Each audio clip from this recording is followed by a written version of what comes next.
Honestly, we live in a country full of power-drunk people, power-drunk tyrants, people who are eager to silence strong voices because they are scared of accountability and they are scared of a functional country.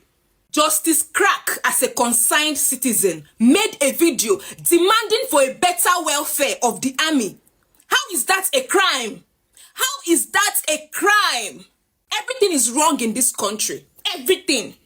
Free Justice Crack, rehabilitate him and send him back into the society. He's our prodigal son. They are trying to silence our voices. They want to take away our voices so they can continue their impunity in this country. This injustice should make everyone angry. Say no to injustice. Say no to oppression. Do you know that fear has been ingrained into the body of the average Nigerian? Oppressed people.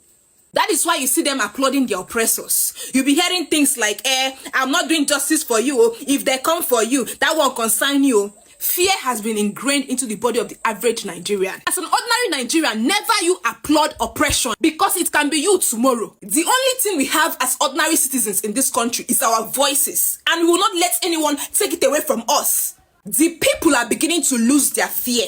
And when fear is gone, control will begin to fade away. Power does not belong to those people who rule. It belongs to the people. Power belongs to the people. A fearless people cannot be silenced. A fearless people cannot be silenced.